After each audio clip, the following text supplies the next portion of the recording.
Those of you who have been with us in the past and have supported us through the journey of the last 4 years, it's very interesting what's happening with the Bliss Catchers. For one, it's gaining generic currency.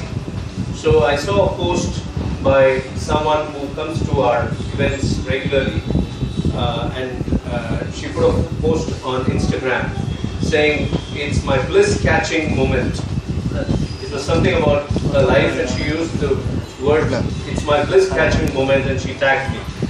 So it is gaining generic currency, and recently, just earlier this week, the Times of India had in their online edition featured this edition of Bliss Catchers, and they had used the word Bliss Catchers in their headline. So that was something that, again demonstrates the fact that the entire idea of Bliss Catchers is gaining currency. So what is this idea of Bliss Catchers? What is it all about? What are we trying to do here? The entire program is focused on reminding people through the journey of our guests and through the conversation that we have with them. We're reminding people that it is one life and we must live that life doing what we love doing. That's really what this show is all about. It's inspired by the American mythologist and author Joseph Campbell's philosophy of follow your bliss. Vani and I are true believers in that philosophy. It's helped us last a very, very tumultuous phase in our life. For a decade now, we've been dealing with a bankruptcy which is not showing any signs of letting go, and we have been able to survive only because we've stayed rooted to our own happiness. And in the darkest of our times, we decided to come out and start a series of programs, the first among them being Bliss Catchers in January 2015, where we said, let's talk about what we have learned from this dark phase of our life. And what we have learned is that happiness is a personal choice. It is entirely up to us to be happy despite our circumstances. And Vani and I learned to be non-worrying, non-frustrated and non-suffering. And through a series of events that we curate, which are non-commercial, free public events, through my book, through my blog posts and all the public talks that I address, we communicate this message that life is a limited period offer, live it well. The Bliss Catchers is the first event in that series that we started in January 2015. It's our 4th season. This is the 39th edition, and I have two wonderful guests this evening, the young and happening, as I would say, Jayanth, and the equally young and equally happening Krishna. So I'm going to introduce them both to you, but before I do that, I want to share a little bit about our hosts, which is Odyssey. I want to thank them. They continue to put this show together. All the marketing that you see, all the branding that you see is courtesy the efforts of a wonderful, compassionate, generous supporter called T.S. Ashwin. He owns the store, and he's always believed, he's a Bliss Catcher himself, but for some reason he will not sit on the hot seat with me. And one of my stated goals in life is, at least in the 2019 edition, we should get him here and talk to him. Even so, what if he's the sponsor? So without Odyssey's support, without Ashwin, without people like Parandaman, people like Vinod, people who put together this event for us every month, we wouldn't be able to do this so efficiently, so meaningfully. So thank you, Odyssey, for that.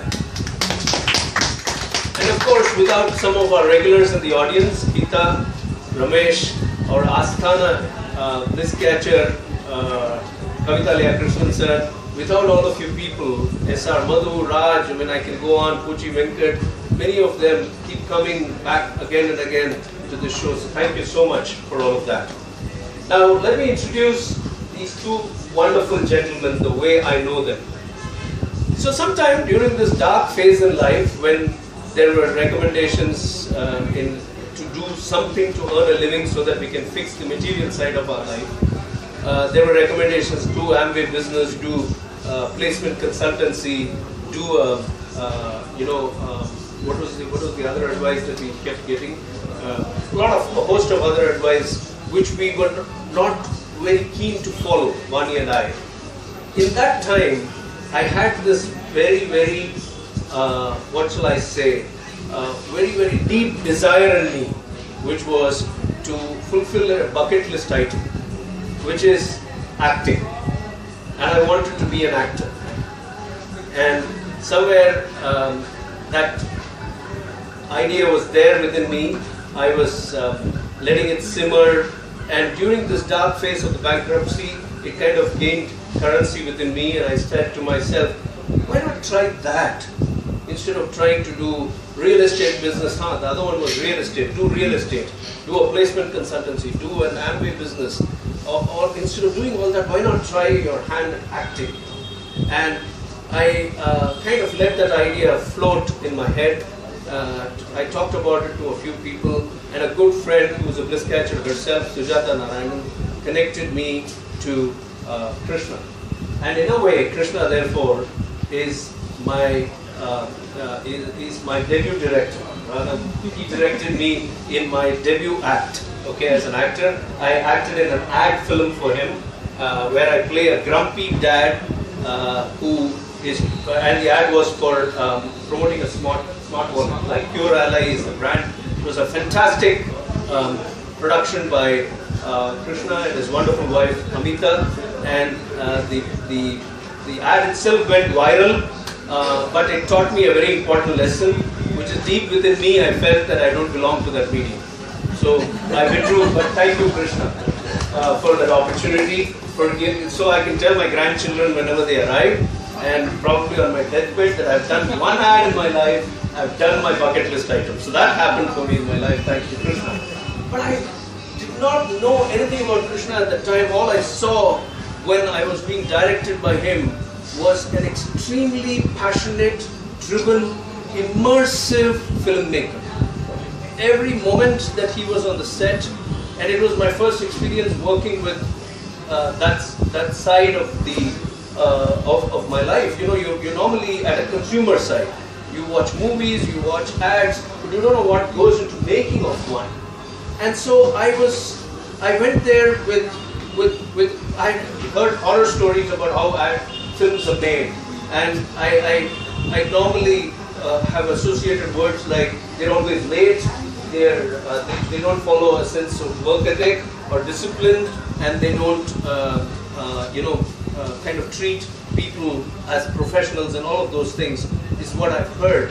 And so I went with very low expectations. But here was a team led by Krishna, which was bang on with everything that they planned. It was as if I was on a corporate mission. And so I didn't know the Bliss Catcher side to his story until, of course, I happened to meet Amitha at an exhibition somewhere in Egmore. And we got talking, and somewhere, he was, thank your wife, she talks a lot about you, okay, a lot of nice things. So she said, we somehow started talking about Bliss Catchers, and she talked to me, and she said that he's an engineer turned filmmaker. And that's where my dimagi ghanti went bing. That's a Bliss Catcher. And so we sat down with Krishna, discovered that he did engineering just for the sake of doing something, but it's filmmaking that wakes him up every morning and gets him to do all the stuff that he does. And that's how Krishna happens to be on the show. So in a way, he's my first director, and at this moment, my only director. Okay, but in a way, I'm extremely happy we connected with Krishna, because I found a Bliss Catcher, and we have him on our show. So thank you, ladies and gentlemen. Please join me in giving him a big. And I know young Jayanth because of a very close friend who's sitting right here, Vishnu and Sauparnika, friends I must say, who are instrumental in Vani and me meeting Jayanth. We met him at a social do at Vishnu's place, and something about Jayanth struck me immediately. See, I must confess I'm not a Carnatic music buff, so I don't know music the way a Jayanth would know, a Vani would know as a Rasika, or as many of you would know as people who live in the city and are soaked in Carnatic music. So when I was introduced to Jayanth, saying he is a very, very promising flautist who has been coached by his own grandfather and who has the kind of impact, he leaves the kind of impact that a flute mali would leave on people. I understood it, but sorry I didn't understand it very deeply. But what struck me about Jayanth was the glint in his eyes. There is that very sharp sense of accomplishment coming from deep passion in his eyes. He knows he's going a long way in life. He knows it's a long journey, and he knows he has to be on that journey. I don't know if I'm making sense, but that's what I felt about you, Jayanth. I felt conviction, I felt courage, and I felt a sense of joy in doing what you're doing. An extremely well-groomed person. We met for coffee, and that's when I discovered something else about him. That he had had the courage to say no to a typical corporate job, which would have probably kind of deprived the entire world of the joy of listening to a fantastic world-class musician. So his courage to say no to that and pursue his bliss and follow it to bringing him to where he is today in life. So that's what drew us to Jayanth. He's got a fascinating story. I know only parts of it, and today I'm hoping to explore all that I don't know, Jayanth. And of course with you, Krishna. So ladies and gentlemen, on that note, let me invite my two guests, Jayanth and Krishna. Please join me here.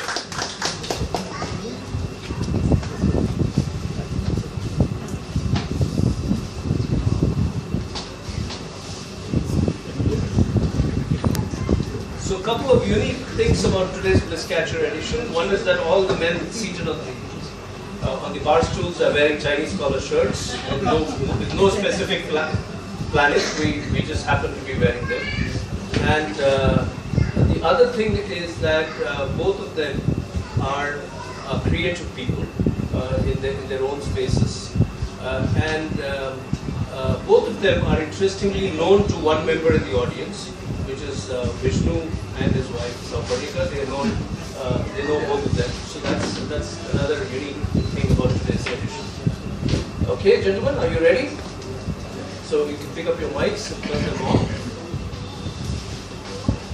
So the way we will go with this conversation is, I'm timing it here. We have started on time and we will finish on time at 8:29. I request you to stay all the way till the end, because we've got something very interesting happening in our Bliss Catcher editions. Apart from the conversation, we have quiz segments. I can see Viva over there beaming, because she's normally the person who takes away all the mugs. Okay, so we have these beautiful mugs being given away today. These mugs are trophies that you will win if you answer our quiz questions. So for the next 20 odd minutes, I'll be in conversation in the first segment with Krishna and Jayanth, and then I will ask you questions about them. If you answer the questions right, you get this beautiful mug, and I've been told by many people that their coffee in the morning tastes very different. It's laced with bliss when you drink it from this particular mug. So you get to win these mugs with the right answer. And then we go on with the conversation. We wind up the conversation around 8:05 between us, and then we open up the floor for questions with all of you. When we finish the questions with you, when you can ask questions to our guests, the guests ask you quiz questions about fields of their choice. You get 2 questions and 2 mugs. So totally 4 mugs waiting to be won today. Okay, so that should give you enough incentive for sitting on and listening to this wonderful conversation that we're going to have. Okay, so we're all set. Let me get started with my first question, let me ask, start from that side, let me ask Krishna. So Krishna, here is my question for you. When I look back at that time when we did that ad together, when you were generous enough to call me and give an old man like me my first break, okay? So I can say that whenever I become that big star, okay, I can say that my first break came close to my age of 50, okay? And that was because of a young man called Krishna. But that experience of working with you, Krishna, gave me the sense that you are a born filmmaker, you're extremely, purpose-driven, and you have a sense of work ethic which is unparalleled. Given that background, I have a very simple question for you. Edukku sir appo engineering pannunga? Why? What led you to engineering stream? Thanks, Yus, for all the lovely words. So kind.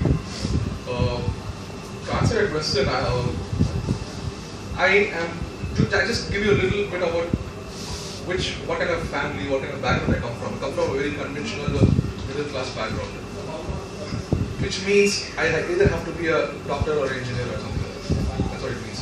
So somewhere I found it. Maybe I can say I wasn't courageous enough to put it across in a way that my parents will get it that I want to do filmmaking. So I thought, okay, let me give in to what they say. Let me. That was somewhere a compromise, I would say. But not that I lost much. I think engineering taught me a lot about life and a lot of other stuff. If not anything to do with filmmaking, it kind of gave me a kind of confidence to handle a lot of other issues in life. So it's not a complete waste of my 4 years. Certainly I learned a lot. But it was mainly due to keep my parents happy. Because I know somewhere I am going to get into filmmaking. I don't know how they're going to react. I don't know what's going to happen when I really do that. Okay, let me give this to them, probably. Maybe, what if I was great? What if I got great marks in engineering? Maybe I wouldn't have done this. So that's another thing. Yeah. Thank God you did. Yeah, that's why I think so. Maybe that kind of confirmed confirmed to me that I didn't belong there and I actually belonged in the filmmaking thing. So that kind how did the idea of being in films come to you? See, I think my idea, sorry for taking the story away from Krishna for just a brief moment, but it's part of framing the question. When I saw Amitha Bachchan in Zanjeer, I thought I got to be there. Okay? That's no comparison at all. But is that how you connected with films? That's my question. Is it by watching films that you felt you could make films? Me and my family have always been film buffs, is what I say. My dad, we've always seen films, all kinds of films. I don't even remember, I didn't even know the names of films that I've seen when I was a kid. So the film watching thing was always there with me. But I would say that was the reason why I really wanted to be in films. I think it's to do with my school. I'm sure Vishnu will attest to that. We used to do a lot of cultural activities and stuff like that where in my gang, I had to take the center part and I was interested in doing the staging and the direction of the plays and dialogues and stuff like that. And kind of, I think people liked what they saw. We were all kids. I'm talking about schools, kids and all, which is still, at that age, I thought it was people somewhere that gave me an encouraging response to that. So I thought, why not? So there's a storyteller I thought I had in me. So I thought, maybe I wanted to be a writer. I don't think I had such a good command over my language. So I thought this is a language that I can learn and communicate my stories through. So how early on was this clarity and conviction in you? In what grade were you? I think, if I remember right, I think I was in the 5th grade or something. Wow! That early? Yeah. I remember once my mom asking me when I was in the 5th grade, what do you want to be? I said film director. I still remember that. I don't know why I said that then. I really don't know why I said that. Because I didn't know what it takes to be a film director. I didn't even know what a film director does at that point. I just know there's someone called a director whose name comes in the last and who's very important. That's all I know. I thought, okay, fine, let's be that man. So I really didn't know why I said that. I keep still thinking nowadays, 5th standard, in an auto rickshaw when we were going somewhere, my mom asked me what I wanted to be. I said film director. She laughed it off. My sister laughed it off. But I wish I can ask them now if they still remember that. I don't know if they do, but I do. I remember that. So I think that's the moment that really, put me up. That's fantastic. Thank you for sharing that memory. That's a fantastic piece of media, and I'm sure you will go a long way in this line, and we will recall whenever we'll hold a toast to you whenever you go up there to receive your Oscar or something, and you say, The first time he talked about it was on the Bliss Catchers, bragging rights. But let me ask you one more question before I move to Jayanth for this, to get the story started. So, fifth standard, asking, mom asking you and you in reply is one thing. But I think we kind of, our worldview changes with age. And many of us in our teens and late teens often tend to leave behind what once was our focus and embrace a new focus. How did filmmaking stay with you right up to your late teens, so that even when in engineering school, you had that clarity that you still wanted to enter the film line? To be honest, actually I don't have an answer for that. It just did. I mean, there were various points when I was probably in the 10th grade or 11th or 12th, maybe I wasn't taking it too seriously. Not like I was thinking like, okay, I have to be a filmmaker.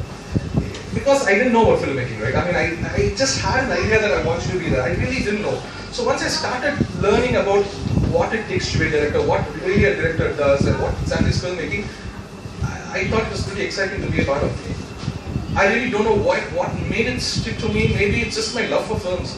Because I've always been watching films, always been like, that's something that always excites me. Going to the theater, watching the lights dim and, seeing a nice story being told, always has given me an extra, heart rate goes up a little bit. So I know that there is something there that I need to explore. Maybe that's why it's stuck. Otherwise I don't know what else could have been. That's amazing. Look at his answer. I don't have an answer for your question. That's the big answer here. Yes. And many times we don't know why we like doing something. But the important thing is that we like or we love doing that something. And in his case, there are two big words he uses. I mean, the public word is film direction. I want to be a film director. But he used the words, I am a storyteller. And I think that's where the drive comes from. That's where the fountain is kind of has been flowing from your fifth grade or even before. And so I think subconsciously we are drawn towards things that we love doing. And we can't put our finger and say it happened at this time, this moment, or for this reason. But we are continuously drawn in a direction. And for you, that happens to be filmmaking. That's what I'm thinking. That's amazing. Thank you. Thank you for sharing that with us. Let's move on and go to Jayanth and get his story started. So Jayanth, I want to ask you here, I just met your mom, Jayashree, right? Yeah, and we discussed about your dad who works with the Ministry of Defense and he's posted in Mumbai. So both mom and dad both come from a musical space. I mean, they may be music buffs, they may come from a musical family, but they're not creating music. They're not creating music.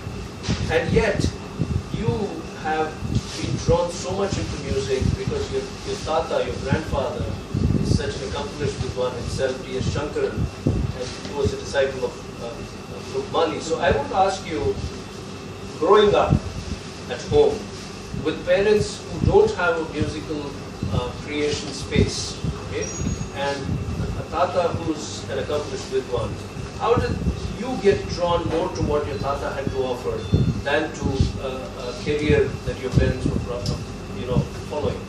Yeah, I think so. There are two ways to look at it. One, you choose something, and the other thing is it chooses you. Maybe music chose me.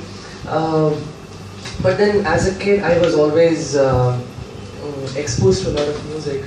Be it Carnatic music, be it instrumental music, or Hindi film songs. My dad is a big fan of Kishore, Mohammed Rafi and Amitha. So that's a very lethal combination, it's very addictive.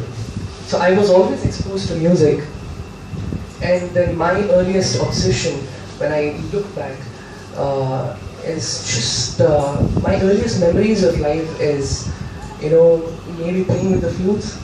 As a kid, I could recognize, you gave me 6-7 flutes, I could easily pick which one is a good one.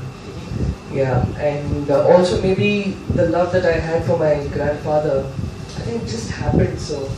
So I kind of got involved with what he was doing, which is, he was a flautist himself. So maybe those were the reasons why I took to flute at an age where you are not sure of what you want to do. But yeah, flute and my tata were the earliest obsessions I had. Continue to be amazing, amazing. I love your opening remark. That's almost like Virender Sehwag sixer in the first ball, which is either you choose something or something chooses you. And I think the big answer is that it's always something that chooses you. It's our sense of logic or education, academic education, I believe, that makes us think that we choose something. It's always something that chooses you. And in your case, it was music, it was flute. So let me expand that phase of your life a little more. And you started learning from your grandfather at the age of 4. Yeah, you had your first concert at the age of 7. Yeah. These are early stages in anybody's life to be doing stuff. My parents tell me I at the age of 2 gave my first speech. I don't believe that. Okay? But do you believe that there was a reason why you stayed on with music all these years through school and into graduation? You stayed with your flute. What about it that made you stay there? What was it doing to you at your young age? So basically, I probably understood what my calling is. It gave me a lot of happiness. It gave me a lot of bliss. So even when my friends used to go out to play and all that, so my dad is the difference. So we used to play and then we used to have swimming classes. So our friends used to split. So after playing cricket or something, we used to go to swimming classes. But then I used to come back home and play the flute because I like doing that more than, of course I like to play cricket and all that, but I used to come back. It probably gave me a lot of happiness, kind of satisfaction. And also there's this very beautiful quote in this book, The Alchemist by Paul Coelho. So when you love something, you want to be better. You want to be doing better day after day. So you want to, kind of nurture it so well that you get better in it. And there needs to be a progress because you love it so much that you want to get better doing what you do. So maybe I always had that drive to be better in it, and I'm very critical of myself whenever I play. It's always been, even when I was an 8-year-old, 9-year-old, my dada, just for the sake of it, he'll be like, oh, no, I should have. But I used to be like, something's not right. It doesn't sound like how you play, so teach me properly. Seriously, you used to have those conversations? Yeah. My tata was very reluctant in letting me get into music and all that. So he just used to do it. He used to be like, okay, his son is asking me to teach him. So Suma Soli Kuttula, but I used to ensure that I got the best of whatever he played. So there was this subconscious, latent desire to be better and better at this art. Absolutely. But it was subconscious because at age 8 or 10 or 12, you can't define it as a very conscious effort at perfection. Absolutely. Right? So those days, the benchmark used to be, how does it sound? So my tata used to play something, I used to reproduce it. So how good I'm playing it, reproducing it or not depends on how good he sounded. So I wanted to sound more like him. The closer I sounded like him, the more I was satisfied that I'm doing a good job. But later on the benchmark kept changing. So today it's like, I need to sound better than what I sounded yesterday. So I think it has to do with the kind of benchmark that you set, and it is these benchmarks that change at different stages of your life. So yeah. That's how it worked. That's how it continues to work. Let me ask you 2 questions here. You can choose to answer them in any order because they're coming to me together. One is, in anybody's adolescence, you tend to get distracted with the ways of the world, right? When you may believe in something, you may love something, but the distractions are in multiple directions. So what drew you back to this? I mean, obviously, your friends, your other attractions outside, whether it is academic pressure or another career option, all these things are distractions, and of course, people develop relationships at that age, and they get distracted because of relationships. How did you stay the course? One. And why did you use the term that your grandfather was reluctant to let, or was a reluctant teacher, reluctant to let you be the musician that you are today? What was his concern? First question. I had my own share of distractions. You did? Okay. So, but I think it's about, so my tata always used to say, by the time I was 15, 16, and I used to come back late, and probably didn't practice 1 or 2 days. My tata would say, so that kept me going. So even if I went out, I got back late. I used to practice until like 12:30, 1 a.m. in the morning. But she was not happy about it because I wouldn't get up for school the next day. So he used to tell me, so I had my own share of distractions, but coming back to it, so this gave me more happiness than what anything else did.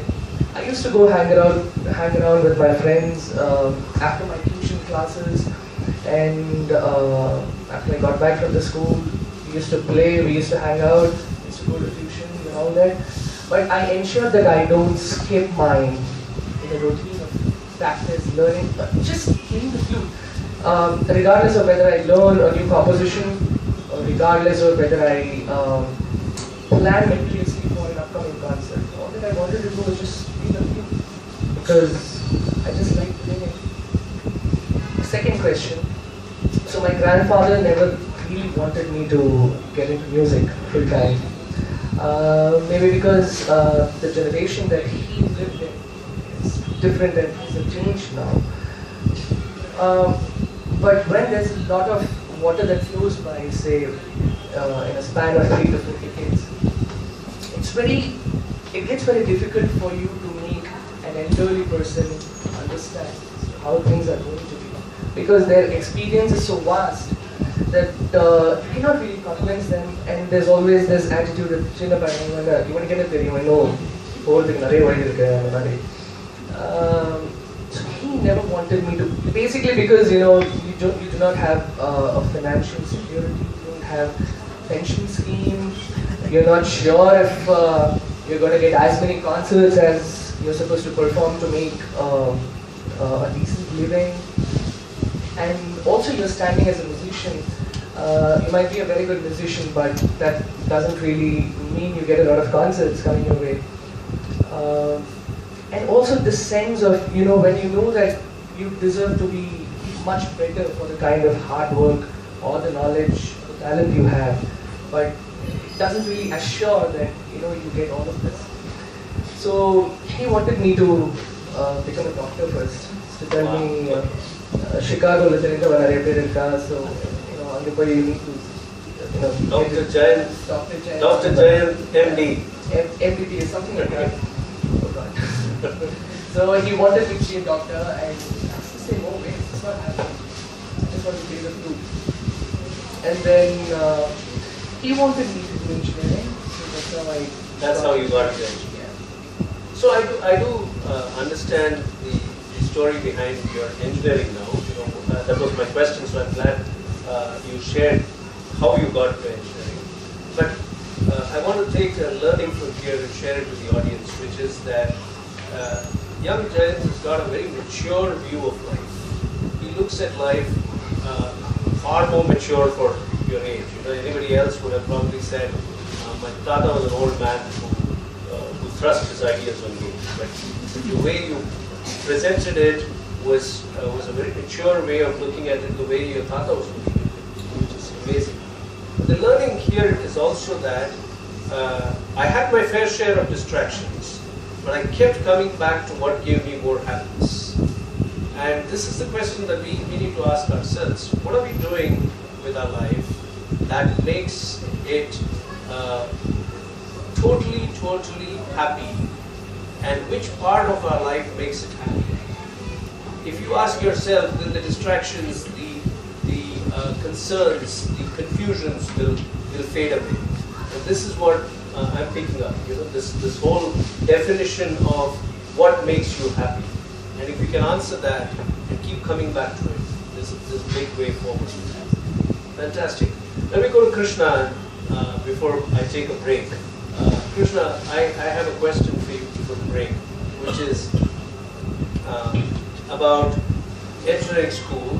You finally get into engineering school, and when we met at Starbucks, you said you kind of survived engineering school, not knowing what you were doing there, but you survived it.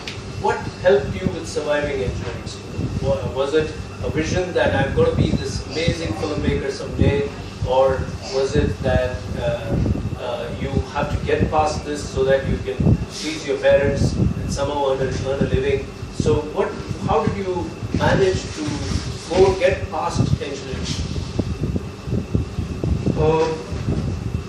Once I knew that I was doing engineering, once I got a seat and I joined engineering, I knew the next 4 years was going to be that. I might be doing some short films here, there, and stuff like that, but engineering is my top priority at that for the next 4 years. So I just want to do it with my fullest of heart. I didn't want to do it halfway.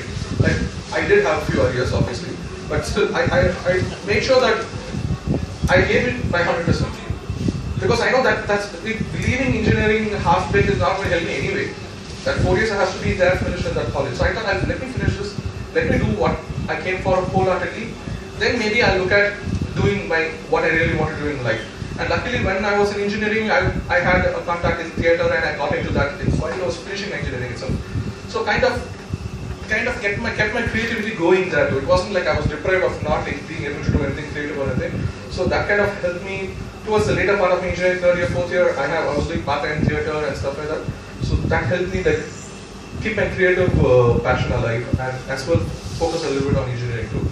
So there was theatre, but I also heard you talk about short films. So did you make short films while in college? Oops, I wasn't supposed to commit to that, but yeah, I did. I'm not going to tell anyone this. It's not available anywhere. No one's going to see it. But I did. Yeah, I did. You made short films. Yeah, a couple of them. Yeah. Okay. Yeah. So how did something like that happen? You didn't have any background in filmmaking, right? Absolutely. And absolutely. the mobile cameras had not yet arrived, if I'm absolutely right. Yes. So how did you dive into the world of filmmaking through short films? It came by through one competition actually. I don't really remember which one right now.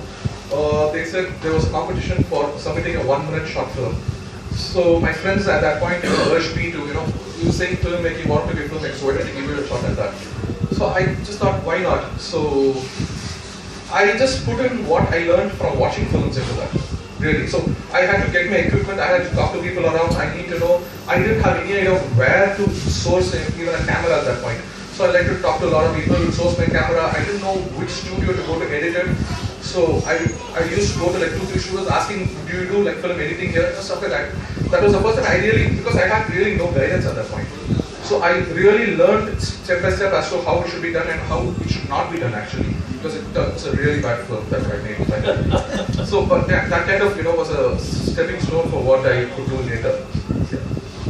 That's an interesting answer, because I think if we all go back to our first efforts, we would hate them, right? But I think those first efforts are epochal moments in our life. And Krishna, therefore, for the person that you are now with more than a decade, 12 years, 13 years experience in that space, to make a short film, even if it's for 1 minute and you hate it, okay, now, but to make that was a phenomenal act of enterprise, was a phenomenal act of passion, phenomenal act of belief, because you had no training. You didn't go to a film school. You were in engineering school and you were just doing it for a competition. So I think that's a very important moment in your life, and I'm glad you shared it with us. Because let me add here that it marries into what Jayanth had to say. Something that you want to do, it chooses you, it finds you, and that thing in your case happened to be that contest and that opening. It found you, right? Yes. So if you at all credit a big moment in your life, it has to be that as well. Certainly, that will be one of them. Although you hate the film you created. But we'll watch it someday together. You won't. There's no copy of it. You must be having it on some hard drive somewhere. The hard drive is burnt. Okay, let's go on. It's 7:40 now, and it's time for our first break. Before I continue my conversation with Krishna, the first break is about the questions for the audience on my two guests. Okay? So both are pretty simple questions. You should be able to get these. If you don't, then I have you answer the next question. Okay, my first question is on Jayanth. Okay, please connect. And so therefore, whoever answers this first, and my decision shall be final, will get that beautiful mug, which will make your coffee taste better tomorrow morning. Okay, so are you all set, everybody? So the first question is on Jayanth. Connect Jayanth to champagne. Yes, yes, yes, sir. Champagne flute. Absolutely, it is the champagne flute glass. Yes. Krishna, the first. Krishna sir himself a Bliss catcher in our opening season. His first Bliss catcher.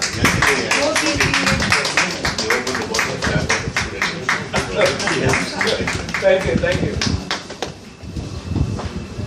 He's been a Bliss catcher himself in the 2015 edition and has been coming ever since.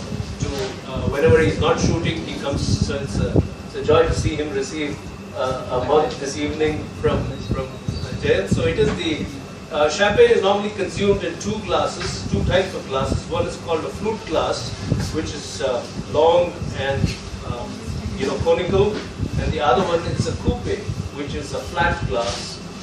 And I don't know to drink from either of them. I drink from the bottle directly. Neither do I. Okay, let's go to Krishna. This one should be a sitter. You have to, if you have heard me very carefully, we haven't come to that segment of his life yet, but if you've heard me, if you've read the invitation, you should be able to answer it, except Amitha. Anybody else can answer this question. Okay, now you're not getting the mark. She was eyeing the mark.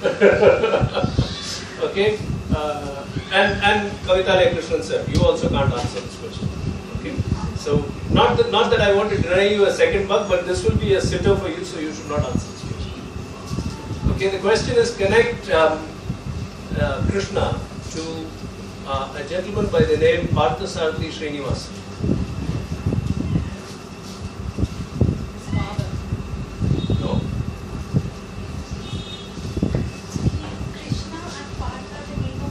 No. No.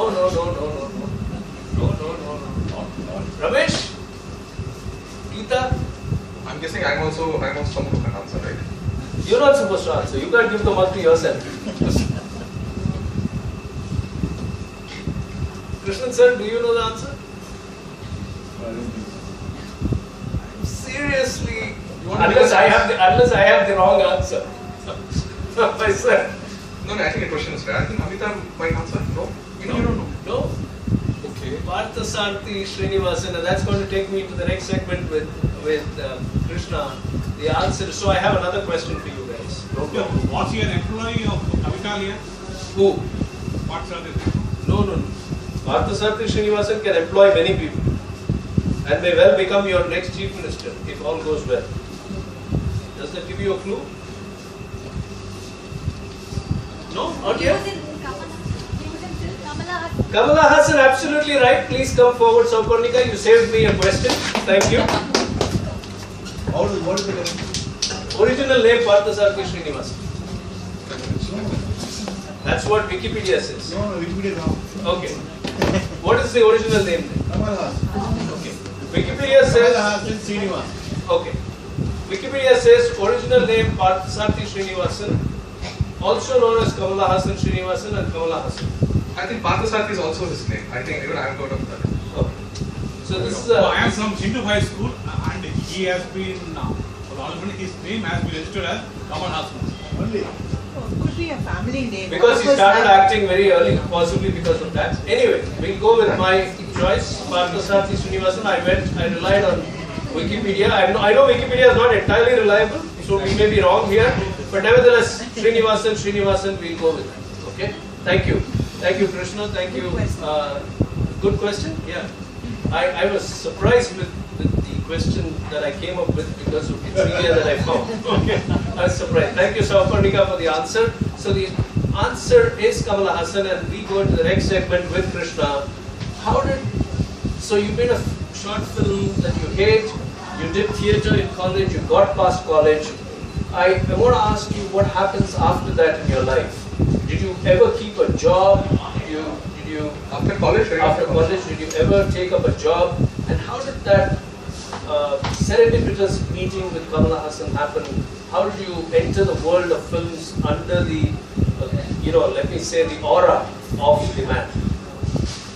I think you used the right word, serendipitous. I mean, that's exactly what I would call it too. I'm not someone who believes in destiny or anything, but I think I was quite lucky. That's what I would say.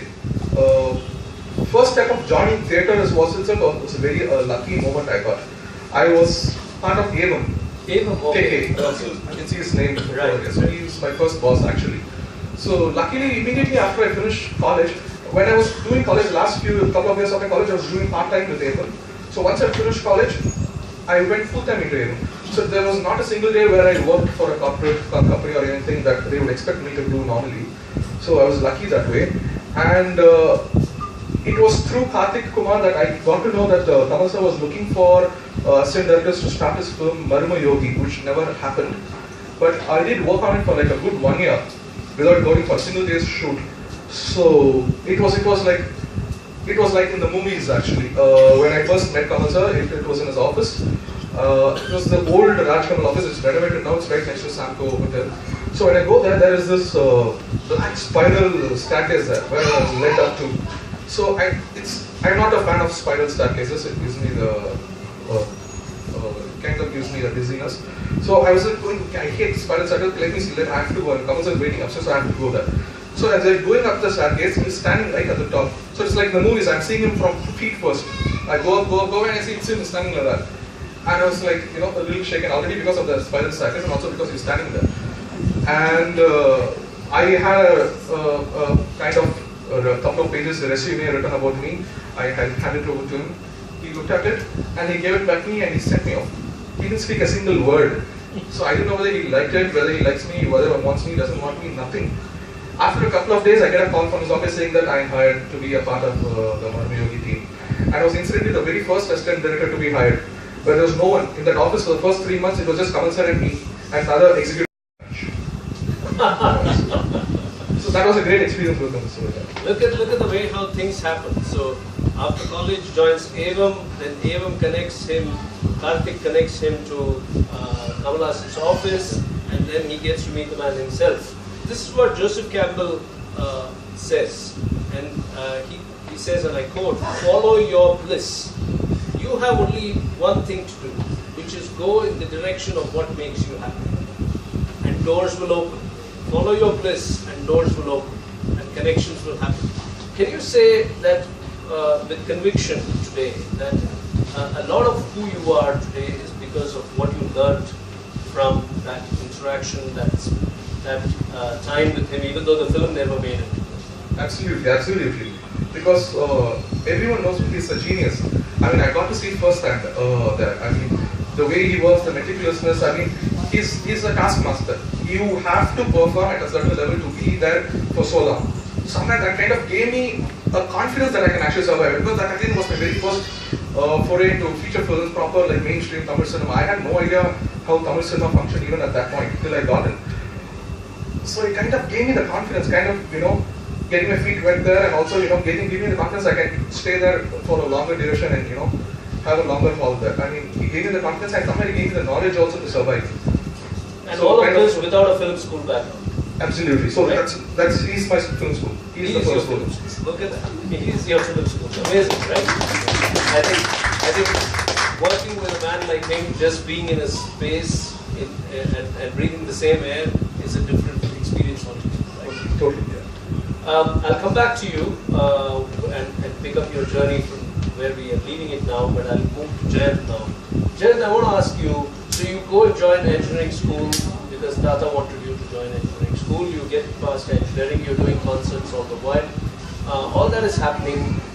Why did you, or when did you, let me rephrase the question, when did you decide in the time of your engineering school getting over, was it in the last semester, was it during campus placements, that, hey, listen, I've done engineering school, but that's not my scene, I don't want to be an engineer.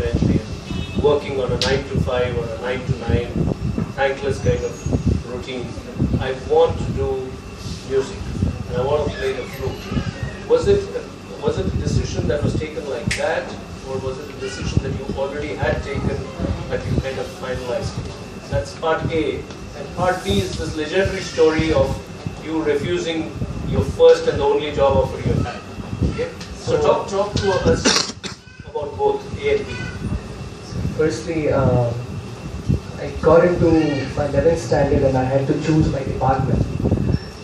And so one used to be MPC, which is Mathematics, Physics, Chemistry, which is Computer Science department. The other one is Biology department. I chose Computer Science because most of my friends chose Computer Science. I got into MPC. I did 11th. And as this was happening, so many of my friends used to go for this IIT coaching and NIT coaching. Trust me, I had no idea what IITs were, NITs were.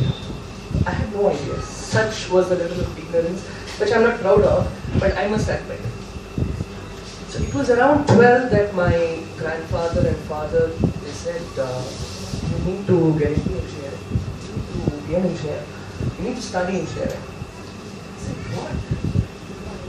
Why? What for? Then my grandfather said, you need to have a professional degree. And rightly so, maybe, he thought I should. That's how I got into engineering. And there's also a very interesting story. So I studied in Sri Sai Engineering College. I never knew anything about the college. I never knew anything about the colleges that are affiliated to Anna University, how strict they are. And they're all taskmasters, so they ensure that you study and pass. The very first day I go and then I get a shock of my life. I'm not supposed to have long hair. I'm not supposed to have beard. And it was a strict college. But as he said, it taught me a lot about discipline and how to behave. And it gives you a picture of how life is going to be. How tough it is, how it's a challenge on a daily basis. So this happened in 3 years. I never had a backlog. So I used to study the night before. It needs a lot coming in. So I used to study hard just the night before the exam. And I used to keep awake. Again, I used to have a shower, go, come back, sleep, and then start preparing for the exam next day. That's how I studied. Not a big deal, but yeah. So I did 3 years, and people in my college used to be like, college. My professor used to ask me, why do you have to come? You're troubling yourself, you're also troubling us. Why do you have to do this? And I told her, it's for my grandfather's sake. In the middle of the class. I said, okay, fine. And then I used to bunk a lot because it so happened that you get a concert 4 months ahead. You don't want to let go of it. I mean, why would you want to let go of it? So you accept. That's the semester first exam. And that will be a concert in Bangalore. So it used to be tough. But I ensured I give my best, in the concerts. And one day, if the concert goes well, then you are on a high, so you're driven to do well in your exams also. Not very well, but you just want to pass.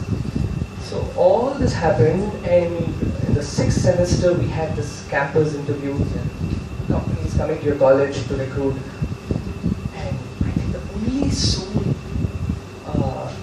the entire college, among the student fraternity that was absolutely chill about it was me. Everyone else used to prepare in the class. Everyone else got from me. I used to just sleep. I used to think about something in the Saveria, Bulgaria. In the money I used to think, and people used to. My classmates, so my benchmates, Girish and Yashwant, so they used to ask me, what are you doing in life? Don't you want to get PS? So the decision intrinsically was never to get into engineering or go for a job. Maybe because I'm a rebel. So my mom used to ask me, so most of the botheration that I felt came from her. She was like, what are you going to do? They're all preparing for campus placements, they're applying here and there, they're going for some crash courses, and mastering some program, C++,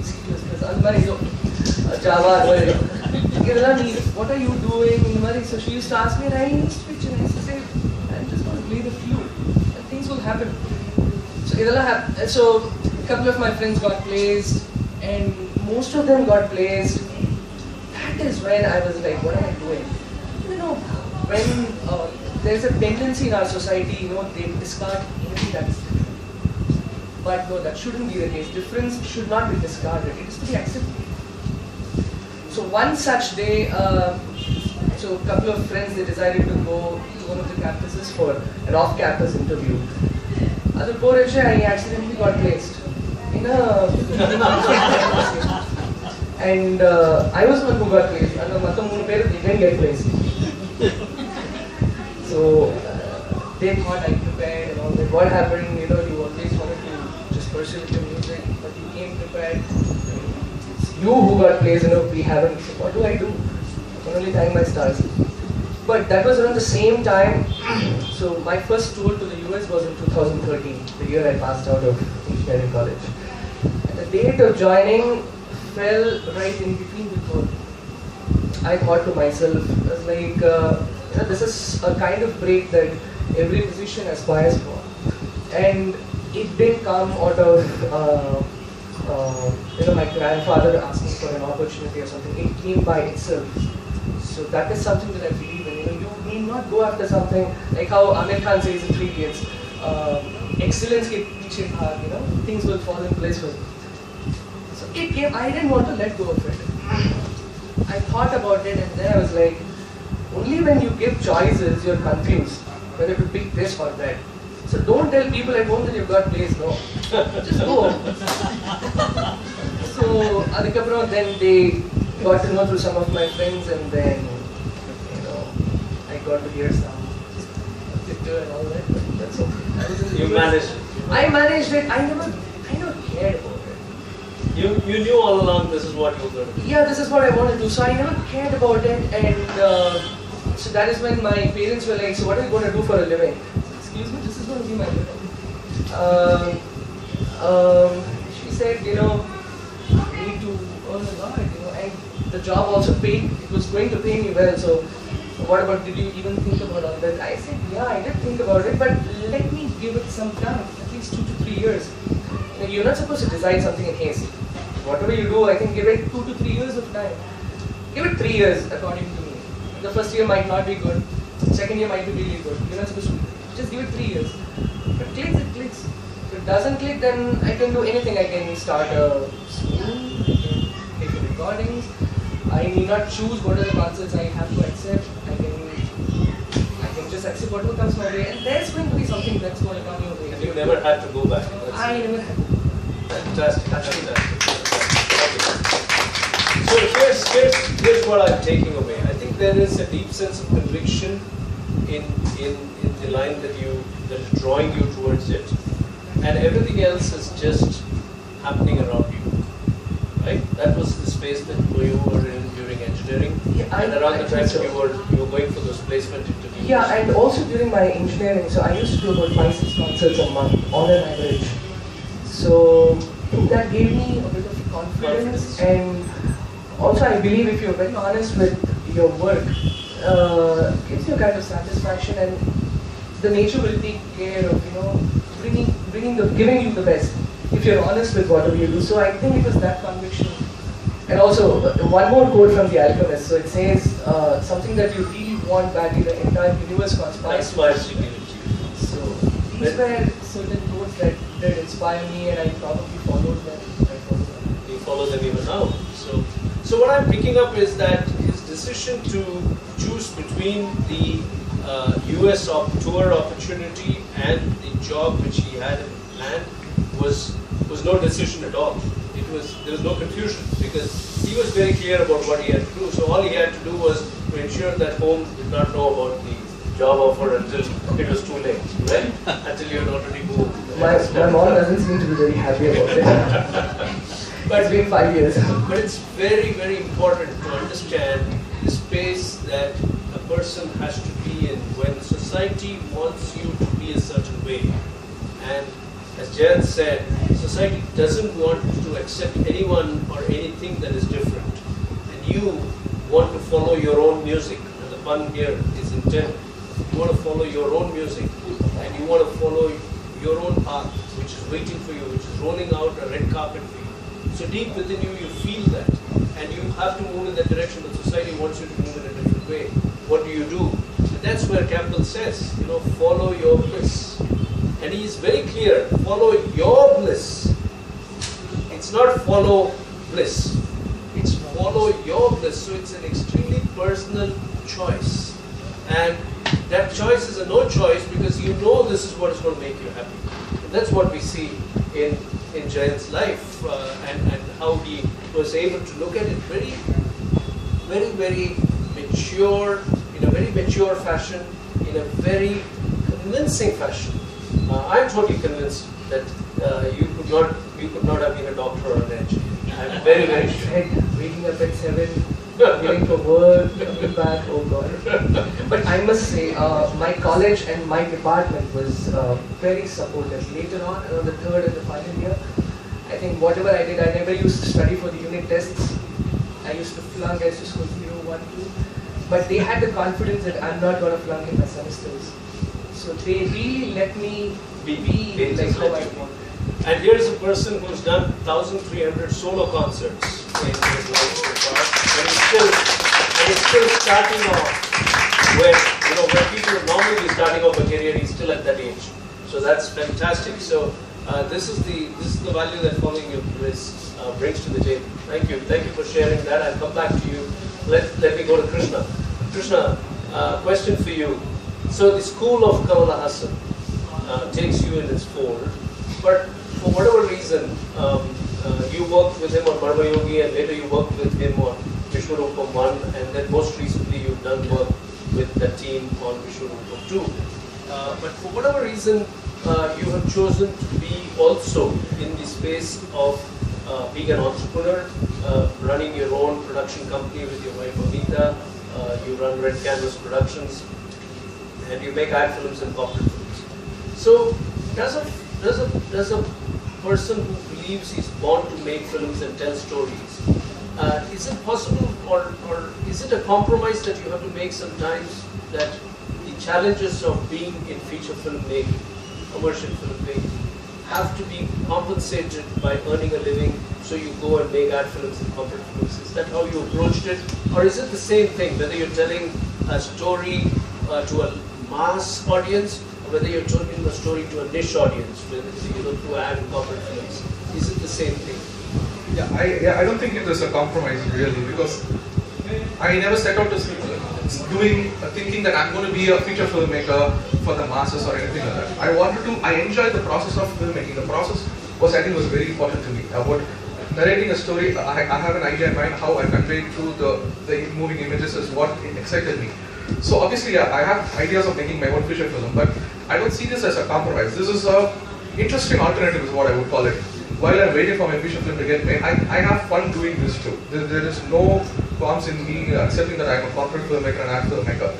Because I have fun, I have a great partner in me who I can take along with to work with. Every day we work together, and it's fun, it's totally fun. So I don't see it as a compromise, and it kind of keeps the bills paid, so there is no complaint there.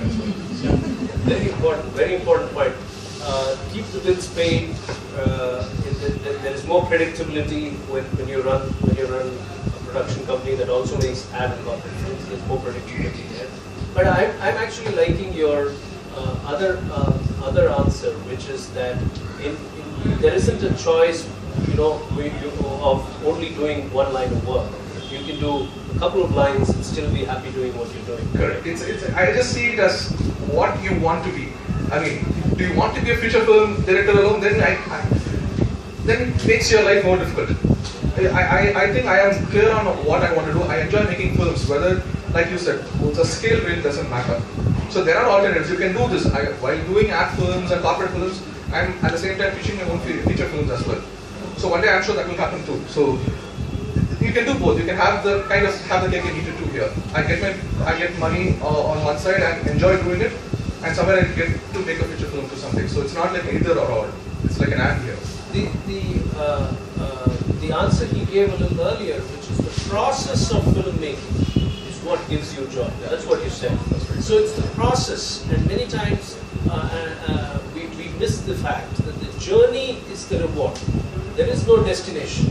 It's the process that you got to enjoy, and the process comes to us in different forms. You know, the outcome could be a commercial film, it could be an ad film, it could be a corporate film, but the entire joy of creating it is what is valuable, right? That's I tell my friends, I tell Amitha also, I don't think she accepts it though, that once when I make a feature film, I really somewhere I wouldn't mind if it doesn't run, if it flops also. Because that's never my point, to make a film that runs 100 days. My point is to make a film, and that ends when I make a film. That's my point. I mean, so the consequence really doesn't affect me. So that is why I say that the process, if I enjoy the process, any kind of filmmaking I'll enjoy. Any form of filmmaking, storytelling I will enjoy. That's exactly what I'm doing. You know, perhaps you said it very unwittingly, but you really talked about detachment just now. The outcome doesn't really bother me. And I think many people twice your age struggle with that idea of learning to be detached. And I think your whole approach to life, if it's based on that foundation, then many, very beautiful things are waiting for you, somebody like you. I think a quality that we all should learn to cultivate is that sense of detachment, and stay with the effort, stay with the process, stay with the intention, and let the outcome come out on its own. It does not tell on you. It's not a label on you that a film didn't work out, a book didn't work out, an event didn't work out. You know, all these are labels that society pins on you. In Jayanth's case, do you enjoy playing the flute? In your case, do you enjoy making a film? In my case, do you enjoy sharing people's stories and inspiring the world to think about happiness? That's all that matters. So it's a very, very important point. Thank you for sharing that. Let me ask you a couple of common questions before I open the floor to the audience. And I come from a very personal, experiential point of view here, so please bear with me if I were to ask this question. Vani and I have seen a drought of no income for the longest time in the past decade, when we have dealt with worklessness and pennilessness for long spells of time, sitting on top of a bankruptcy where we owe the whole world a lot of money. And through that process, we learned that it was completely useless and futile to worry about things which, worrying doesn't solve any problem. We learned that you have to only focus on the process and not on the outcomes. We learned to be non-suffering. So I'm asking this question to both of you from that point of view. Sometimes when life is slow, you don't get the projects that you're looking for, you need to get an income to run your family, to run the business, or you don't get called for concerts, or you see a calendar which doesn't have too many bookings looking forward. You have some work now, the next 2-3 months are not really booked. How do you deal with a sense of worry, a little bit of stress that starts creeping inside you, an anxiety about the future? How do you deal with it? And the same question to you, how do you deal? It was slightly easier before I got married, I will be honest, because it was just me. I can probably go without food for a day, I don't mind it. But now we are both together. I think she's been such a great support. I mean, I have been a great support to her, and she's been a great support to me, because somewhere we both of us, I'm lucky that she's also in the same industry. She knows filmmaking, she understands how to deal with a dull period and everything. So it's kind of taught us to be patient. I mean, patience I think is extremely key here. We know we're doing good work, we know it will come through. Just dull period, that's okay. We have fun either ways. I mean, we go out for dinner every other day and we have fun. I mean, we know the kind of work we do, we will get work in. I'm really not worried about the money aspect here. If I know I'm doing good work, I'm sure the money will follow out. And that is said a quote from 3 days. I think I truly believe in that. I do that, and I know the money and the problems will be taken over. That should be a real problem. So I never really, I look at where my next film making project will come from. we keep our networking on, we keep talking to people, and we make sure the project will be just around the corner. We never are really worried about what we'll do for the next meal. I mean, thankfully, I thank her too for being so supportive, and both of us being together like that, and I kind of understand that. So just the two of us, so I think we understand that pretty well. So That's a beautiful answer. Patience and the support of a great companion. That's a blessing, by the way. Let me tell you that. It doesn't happen everywhere to everyone. You can go and get yourself champagne in flute classes. Yes, Jed, your answer. So, I have not had 2 stages in life yet. I don't know, like he said, I think patience is the key. And how I look at it, maybe because I'm still single, is I have more time to practice and to learn something new. So I better do that. Then worry about not having a concert say in the next 15 days. And maybe make some innovations, a new technique in your flute playing, or a new composition, or a new raga that you haven't played. Try playing that the next time you get a concert. That's going to give you a hype. That okay, I worked towards this and I worked for it and I'm presenting it. That's how I look at it. Maybe it's going to be different once I get married and then I have responsibilities. I ideally believe having not just having been, but being ahead of both of you by 30 years in this whole journey of life. I'm totally convinced that it is not the act of marriage or companionship that will increase your responsibility or your burdens. It's not that at all. It doesn't affect you at all. I think you have to learn to look at it from this point of view that are you having conversations between you and your companion? How much are you talking about life? And how much are you feeding off each other's energies? It's very, very important. And if one is being insecure or worrying about the future, it's the role of the other one to support. And it's not necessary and it's not gender dependent at all. There have been many times when I have been completely low and Vani has hoisted me, and there have been many times when she has been down and I have hoisted her. Although in our case, it's often been me that's been down and not her. But she's blessed that way. And I'm blessed that I have her with me. But the key word for me for both your answers is patience. You know, J. Krishnamurti says this very beautifully. He says, the problem with all of us, humanity, is that we lack patience. We want everything to be instantly gratified. And more so in a highly technology-driven era that we live in, just because you send somebody a WhatsApp message, you get and because you get a reply instantaneously, or at least you see the 2 blue ticks. Okay, if someone's got that feature activated on their phone, then you expect everything to happen in a nanosecond. effort successful Facebook like follower we are in that very, and Krishnamurti says, hold the problem. Look at it from all dimensions. Understand it. And when you begin to understand it, the problem begins to demonstrate its extraordinary quality to you.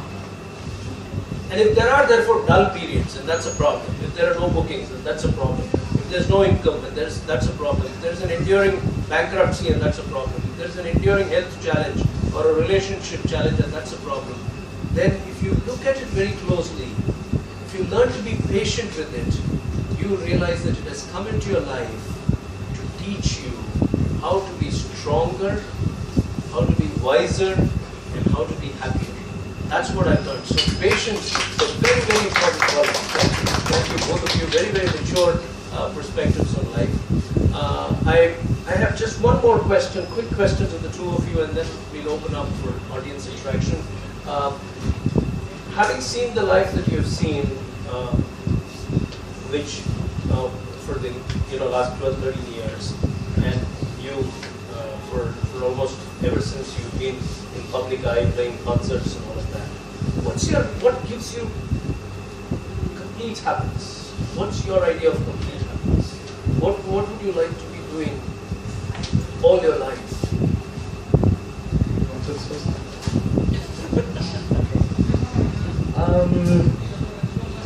So there's a sense of gratitude with people liking what you give them, in terms of your passion and profession. So that also comes with a package which is responsibility, and you need to be more responsible and honest. So it's just drives you to do better in what you're already doing, and not take it for granted, and then work harder. Maybe. And I'm glad it's coming at the very end. I think the bigger answer is that for you, the complete happiness is the idea of giving it your best shot every time, all the time, and being extremely grateful for what you have. Yeah, and that's for what people to give you back. Yes. Because giving, so you doing your best is something, but when they kind of come back, in the sense, so I perform concerts, so when I see people coming back to my concerts, I have a sense of responsibility and also gratitude towards them, because I'm nothing without them. So just Hindi mein bolte janata janata hote. So it's a sense of gratitude, and then it just makes you more responsible also, that you're not supposed to take it for granted. You're supposed to keep giving your best. Yes, your answer. I took some extra time to breathe. It's difficult to answer this again, because I think I'm in a very happy space right now. Doing what I'm doing, doing what I love doing. Somewhere, I'll be really grateful if I can be a filmmaker when I pass away, when I die when I'm making films. That's the ideal way I see it. I want to be someone who's constantly telling stories that excite me. Again, to reiterate what I said before, I really do not care about what the result of that story is. Somewhere, I want to be in a space where I can tell the kind of stories that the way I want to say. In the sense, I'm somewhere talking really about economics and all, that I don't want someone who's giving me the money, instructing me how to make a film, or how what kind of film I need to make. I think I feel the utmost happiness comes to me when I have the freedom to tell a story the way I want it to be told, and keep doing it as long as I can, probably. Beautiful. Thank you. Fantastic. So we have time to start with 2 questions. We'll see how we go, and then we'll decide at the end. Yes, Madhu, your question. For Jay, has your knowledge of engineering helped you in any way as a flutist? Not really, sir. Candid answer, quick answer. Yeah, honest answer. That's like a 6er, right? Not really. Okay. Next question, please. Next question. Yes, Geeta? Obviously, you're not somebody who likes your creativity to be stifled or suppressed. So what are the sources of your creativity? Like, for instance, I've read that Kamal Hassan is a person who looks around very intently and finds inspiration from each and every person whom he comes across. So what are the sources of your creativity? I look at life as an inspiration for me. Like something very similar to what you were talking about, Mr. Kamal. So it's like I try to recreate what I see in real life. And another source I find myself getting very inspired by is to read books. I read a lot of books. I read a lot of non-fiction, and try to find stories that other people don't see. There, try to look at a regular story in a slightly different perspective. There'll be a general view of a certain story. Well, I try to slightly alter the perspective and see what story lies there. So it is basically life around me that kind of I get inspired by, and that's what drives my creativity, I think. So I wouldn't really call it creativity, because I'm just seeing one life and replicating it. So, but at somewhere that is creativity too, I think. Because not everything. Life is the greatest creative source, and I think learning from life is very important. So I'm glad you gave that answer. We have time for one more question. I can allow one more question. Yeah. I'm Srividya. I have a question for Jayanth Anna. Mostly human nature is like we don't actually like what we're doing at times. Like, for example, I don't like that much to listen to my voice or recording or something. But from when you started loving, see, only if you love what you're doing, you can do it well. If you love hearing you play the flute, you can do it well the next time. Also, you need to criticize yourself to get better. How do you make the balance? So I have very good question. So I have always had this habit of recording my practice sessions, and also concerts for that matter. So I listen to it very critically. So when I play with a lot of involvement and fun. But when I listen to what I have played, I listen to it very critically, and then I correct them when I play it next. That is how I try to balance.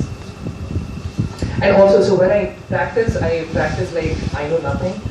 When I perform on the stage, I perform like I'm the master. Beautiful.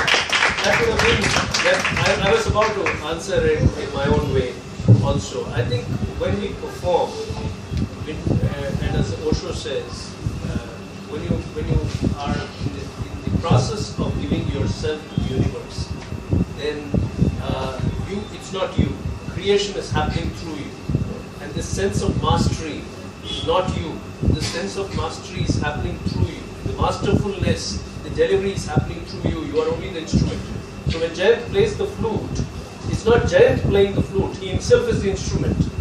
And something bigger is happening. When he tells a story through the medium of cinema, it's something that's happening through him. When I'm telling you a story, when I'm sharing a learning, it's happening through me. So you distance yourself from what has happened. Okay? And yet you look at how you can improve, how you can raise the bar, how you can be more intuitive in that process, and not try to kill yourself and whip yourself saying, I got to do better, I got to. It's a constant battle. I mean, Marty will attest to many conversations I have with her after every Bliss Catcher edition, and I will have one with her tonight as well. So this happens with all of us, right? Okay, Vardarajan, last question. Thank you, Avis. This question is a question which relates to me and relates to many parents like me, and also relates to many youngsters who have parents like me. The question is this, that nowadays people say that doing engineering is a waste because you don't get a job. Now I feel that from the stories that you have, both are engineers, successful engineers, good engineers, in that sense. So, but you had the audacity to choose your career. So my question is, does really, it's a very poignant question. Engineering does really help to change, to have your career the way you want it. Compared to any other stream, an engineer can take that step boldly. Actually, it's a very interesting question. Got your question? Yeah. So this will inspire a lot of engineers. I want to answer that.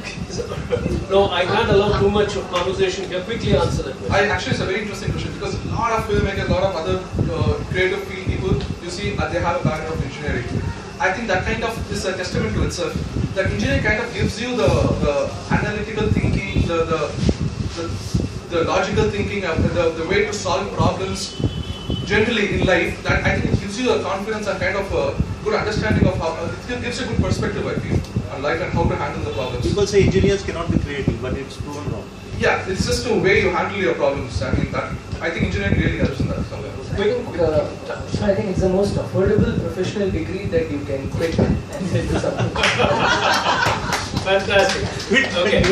I will answer that question in my own way if I get the time, but right now let's move on. Thank you for that question, Vadraj. And let's now go to the quiz segment which you all been waiting for. 2 quick quiz questions, 2 quick answers. Jayanth, you go first. Yes, your question. Which Carnatic musician was the first recipient of the highest civilian award, Amitha? MS. Yes, absolutely. That's your second month for the day. Vibha Batra had to make way for Kavitalaya.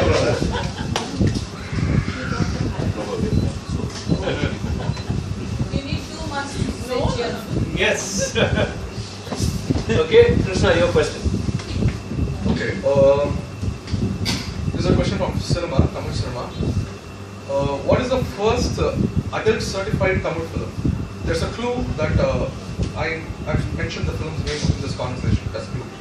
What's the first Tamil adult certified film? Yeah, adults only. Adults only. There's a clue in the conversation I had with Davis. So to make it a little easier to get the mark. Anybody with the answer? Sorry? No. Okay, you want to give away the answer and go to your next question? Okay, it's Marma Yogi. MGR Marma Yogi. So there was a ghost in the film. So we gave it an A certificate. I don't know why. That was the original Marma Yogi. The MGR version, Okay. 1951 or something. Ah, thanks for the trivia. Okay, interesting. I had Marma Yogi, but I thought it was like shell production, but it cannot be the first. So, so okay, next question, please. Okay, hope it's easier. This is a question I had to give courtesy to my wife. She said ask something about women in the film industry. So thanks to her. So who's the first Indian to win an Oscar? That's a clue again. Rohini Hattangadi. Costume designer for that. Rohini Hattangadi. He's right, yeah. Mr. Krishna is right, but he's not giving the name. I forget the name, but I think. Can we be lenient if I give him the third markup? Bhanuataya. Yeah. Bhanuataya. Okay, we'll give it to him. We'll give it to him. Thank you. Bhanuataya or Gandhi, right? Yes. Fantastic.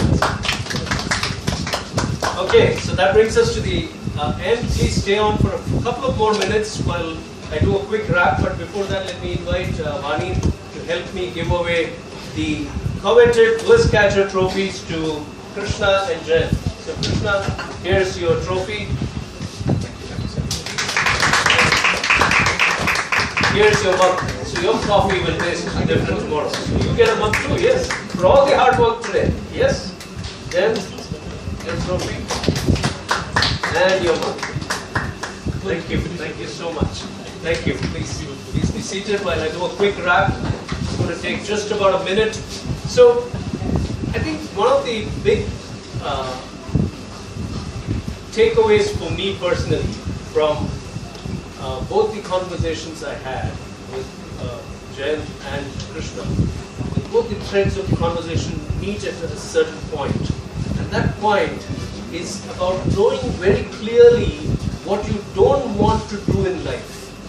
As much as it is important to know what you want to do in life, you must also be extremely clear in terms of knowing what you don't want to do. Both of them were very clear that they didn't want to be engineers. And yet they went through it to go through the process of it, right? Nothing is a waste, no education is a waste. So obviously there is an impact that they will realize at different times in their life of whatever they went through in college. But they both were very clear that they didn't want to be in that space. And this is something that we can all learn from. Even if you don't know what you want to do, if you are clear what doesn't make you happy, you have covered a big part of the journey. You've gone ahead on the journey of following your bliss. And here I want to quote Campbell, who says, Joseph Campbell, who says that do what makes you happy. Do only what makes you happy, deeply happy, calmly happy. Stay with doing it, and you will live an extremely meaningful life. And that's what both of them are doing. I wish I had that kind of clarity, Jen, at your age. I had no such clarity at that age, and it hadn't even arrived at your age, Krishna.